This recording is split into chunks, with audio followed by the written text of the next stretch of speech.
Bonjour, bienvenue sur la chaîne Photophile.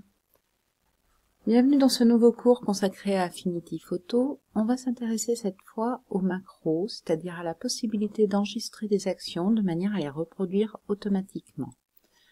Alors, pour travailler avec cet outil, il faut déjà aller dans Affichage, Studio et afficher deux palettes, la palette des macros et la palette Bibliothèque.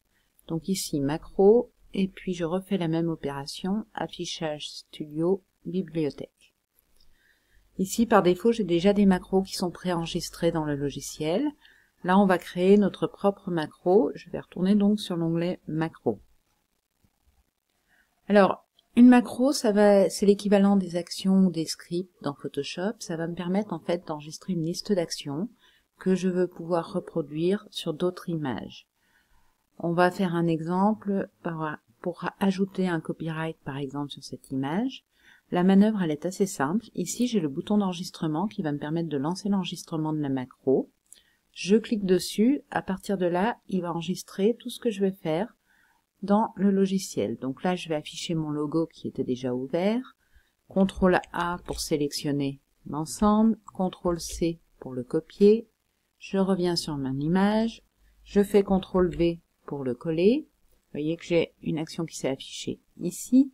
Je veux le positionner automatiquement en bas à droite. Je vais utiliser le menu Organiser, Aligner à droite, puis Organiser, Aligner en bas. Voilà, il va se positionner à chaque fois, vous voyez, ici automatiquement dans l'angle inférieur droit de mon image.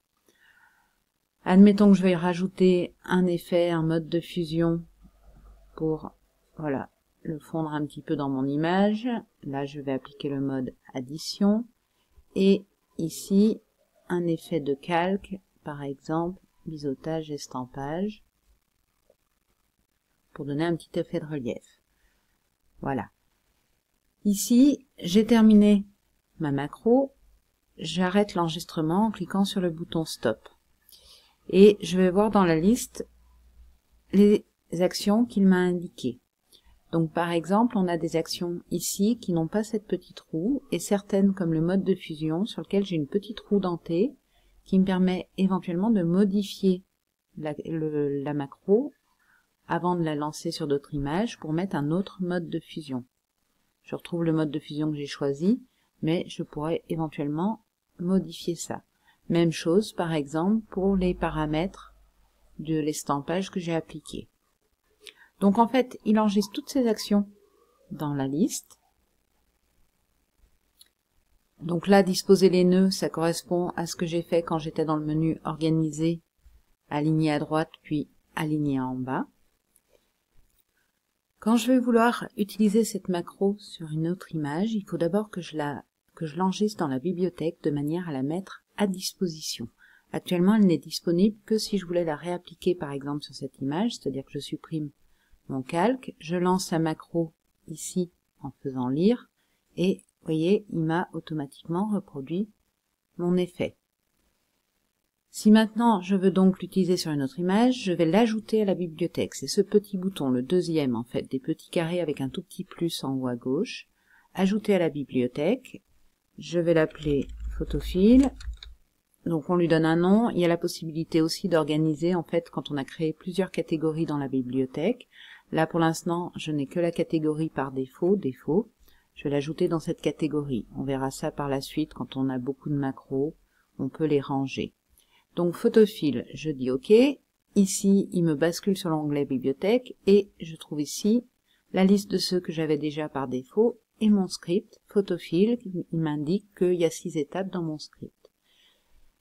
Je vais activer donc une autre image et pour lancer la macro, j'ai juste à cliquer ici, voilà, sur mon script, ma macro, pardon, Photophile. Vous voyez que automatiquement, il m'a reproduit cet effet avec la création du calque.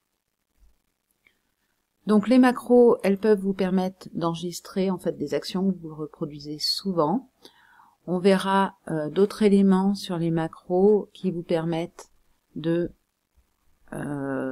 d'affiner la manière dont fonctionnent les paramètres dans la suite de ce cours.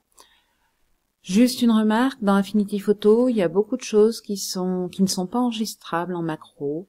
C'est-à-dire que par exemple, si vous voulez créer un texte, vous êtes obligé de faire comme j'ai procédé, c'est-à-dire de le faire sur une autre image et de procéder par copier-coller. Certaines options aussi, quand vous changez d'interface, ne vont pas être enregistrables dans la macro. Donc vous avez un certain nombre de limites à ce niveau-là, mais déjà ça vous permet de faire beaucoup de choses, et en particulier toutes les opérations automatiques d'ajout par exemple de cadre, de copyright, ou des opérations de type ajout de filtres spécifiques sur les images.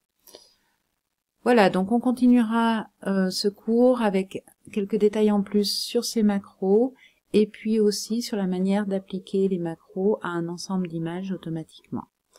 Je vous dis à très bientôt sur la chaîne de Photophile, n'hésitez pas à nous laisser vos commentaires, et on se retrouve bientôt pour la suite.